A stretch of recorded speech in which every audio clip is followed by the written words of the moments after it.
Hi, I'm William Stewart, co-founder of Teleos. Welcome back to our verse-by-verse study on the book of Acts. I'm glad you're here. We have just finished the very important Jerusalem conference at the beginning of chapter 15. This is a conference that held about 51 AD in between the first and second missionary journeys of Paul and was important because the Jewish leadership in Jerusalem decided that the Gentiles did not need to follow the law. And so, following the conference, they determined, to write them a letter, explain this to them, and ask them 4 elements of what they wanted them to do. Now, they wrote this to the Christians in Antioch. I think typically at this time, Antioch would submit to Jerusalem because it's where Christ was crucified and resurrected and where the church began. And the many of the apostles were still there. And so the Jerusalem church was respected. So let's read about these 4 requirements because they're quite interesting and actually provide a good lesson to us. So verse 20 in chapter 15, but write unto them, otherwise the apostles and the leaders of Jerusalem are writing to the Antioch Gentile Christians, that they abstain from pollutions of idols, fornication, things strangled, and from blood.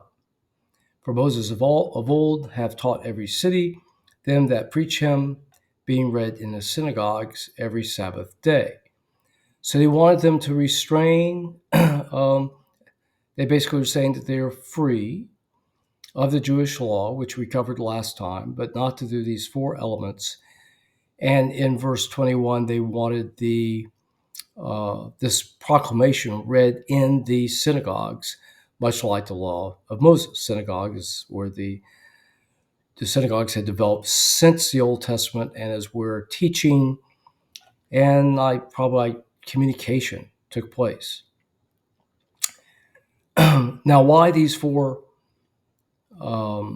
requirements? They seem quite strange. Well, we don't know exactly. I can think of 2, in studying the issue, I think there are 2 major reasons. One is the act of drinking blood, and I think idol worship was particularly pernicious to the Jews in their society.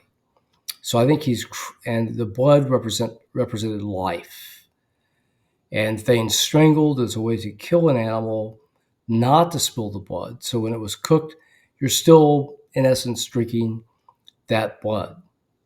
So I think these things were particularly offensive to the Jews, and I think they were trying to build unity. So these things were recommended. I think the other reason is that the 4 elements were particularly common among pagan idol worship. And they don't want them worshiping idols along with practicing their Christianity. If you were a pagan in Rome, you could worship all sorts of manner of gods. If Rome conquered a new person or country, they could just add the god to the pantheon as long as you worshiped the emperor above all. Didn't matter. So they did not want the new pagan Gentile Christians just adding God, the Father, to their group of other gods, because God, Jehovah God, God the Father, is the only God. So stay away from idols. The pagans practice ritual intercourse, sexual intercourse, and they had prostitutes at the temple.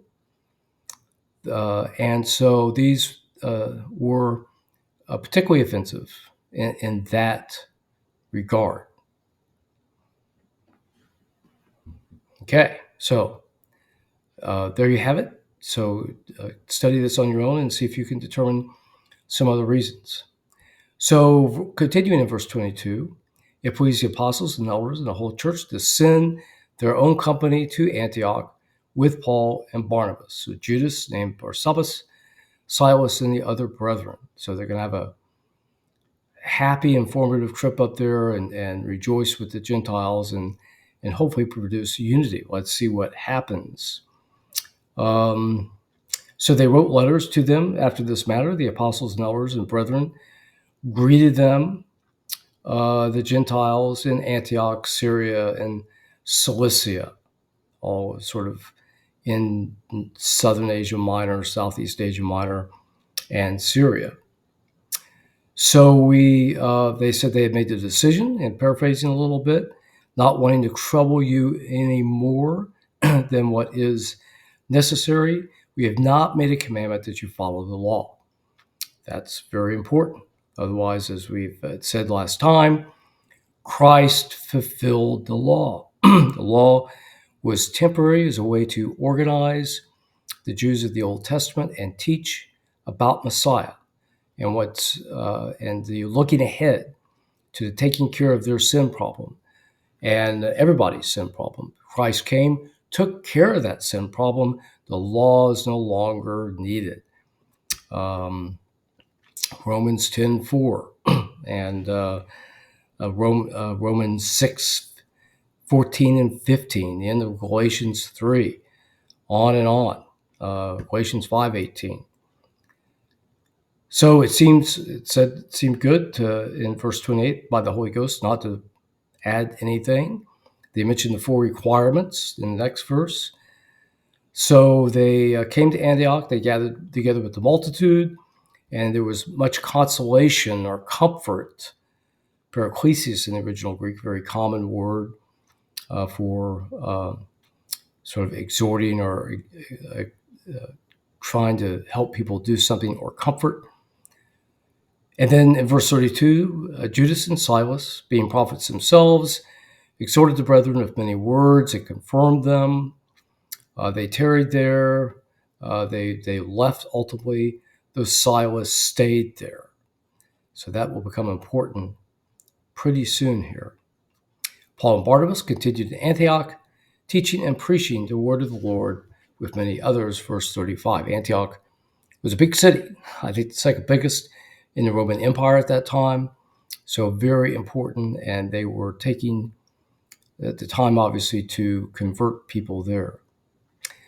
Okay, so what do we learn? The fact that the Gentiles don't have to follow the law is confirmed by a letter from the Jewish leadership taken to Antioch and presented to the Gentiles. There was much relief among the Gentiles. They stood there and encouraged them for a while before returning home. Silas stayed. All right. Thanks for joining me today. We'll continue next time with preparations for the second missionary journey. Please join me then.